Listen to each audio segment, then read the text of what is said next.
Hello, sports fans, and welcome to this edition of the Cavalier Sports Report. I'm your host, Anthony Juarez, and I'm sitting down with JCCC Athletics Director Carl Heinrich. Thank you for joining me today, Mr. Heinrich. Thank you, Anthony. Like I said, you're the Athletics Director. You've had that position now this is your 11th season.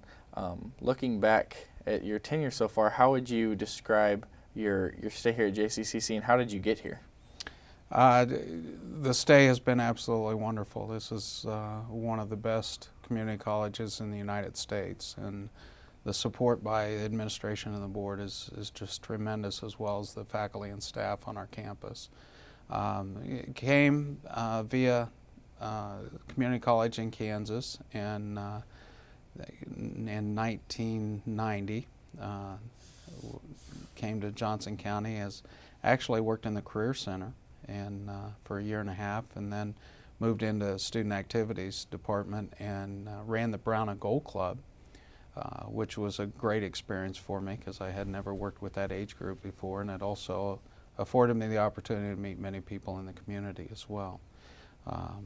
Did that for a couple years, and then an opportunity opened up in the athletic department to work with Lori Mallory, the athletic director at that time, and become a academic coordinator for her and handle many of the physical education classes that we offer in our physical education department. And then in 2000 had the opportunity, Lori took a different career path and became full-time faculty, and so had that opportunity and have been doing the athletic director gig for now 10, 11 years, so it's been a great run. Obviously, being the athletic director, you look over all the sports here at the school, but maybe baseball has a special place in your heart. As you came here and started out as a baseball coach, you have a baseball history playing at KU. What was your baseball path, as we step aside from just your athletic? What was your baseball path? Because that's kind of an interesting story. Well, it had the opportunity, graduated from Lawrence High School and signed with the University of Kansas, and played baseball for 4 years there, and played first base, caught, and played a little third base, and did that again through '78, and played 1 year minor league baseball down in Texas, and came back to the University of Kansas and was assistant coach for Floyd Temple for a year, and then took a different path and went back and coached high school, and actually was a men's boys basketball coach at a high school, which was a challenge, and then had an opportunity at Highline Community College to start the baseball program.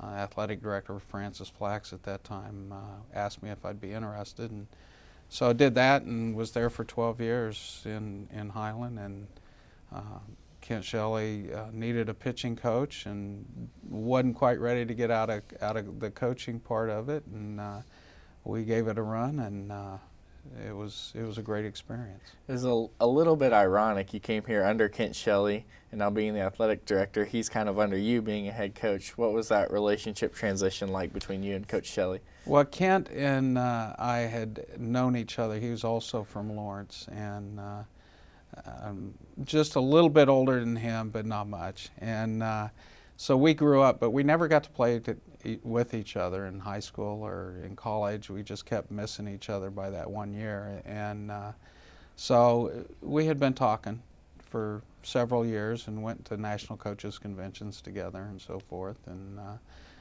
he was good friends of my family, and so it was like a big brother, little brother type situation. So. Going back now to being an athletic director, in the 42 years of this school's history, there's only been 4 athletic directors.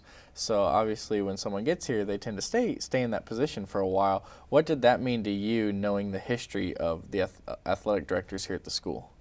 Well, I think the critical thing, whether you're coaching or you're in administration or what, you can't be somebody else. And we had some great, we have had some outstanding athletic directors over the years, and you just don't want to degress. You want to progress from what they established. And I was very fortunate to get to work with Lori Mallory, and it was DeGarmo at that time.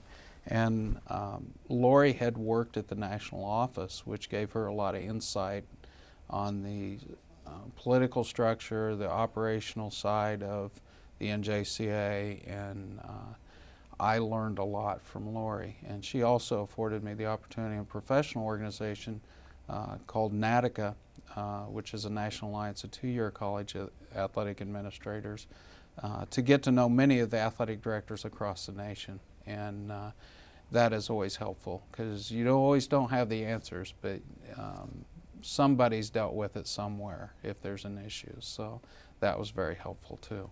Here at Johnson County Community College, there are 18 varsity sports. You kind of look over all of them. Mm-hmm. Is that difficult, or is it more fun for you to look over all 18 sports? Well, I love the diversity, the different sports that we have on campus, male and female. Our success in our women's programs has been outstanding, even though I have a male background in sports. So I'm very proud of that aspect of it. All sports have a little bit different personality, which makes it very interesting. The big thing is everything that we do is about the student athletes that we have here. And I look at my role as a facilitator to put them in the most successful position they can be, and work through the coaches in doing that. Obviously, winning isn't everything in sports, but the hard work talks a little more than if you don't have it. And in your tenure, there are 53 Region 6 champions and also 51 Kansas Jayhawk Conference champions. Looking back in your tenure at over 100 different titles that your teams have won, what does that mean to you? It means a lot, and the reason it does that is because it's about the student athletes that we have, and putting them in a position to be successful and playing a part of that, as well as our Board of Trustees, our administration, our faculty and staff that we have on this campus have been very supportive in that process. And if you don't have that kind of support, it makes it very difficult to put the students in a position where they can be successful. We've got a great institution here, and they support, whether it's athletics, our debate team, the dance team, whatever it is, they have the 100% support of everybody on this campus. And that takes a team effort to be successful at what we do. Like you said earlier, you have a men's athletic background, but you're actually currently the NJCAA Region 6 Women's Director. What duties does that call you to do in addition to being the athletic director here? Well, it definitely, I don't get to see my wife very often, that's for sure, but we have 21 community colleges in the state of Kansas that play NJCAA athletics. And I oversee all the women's side of the programs that we offer.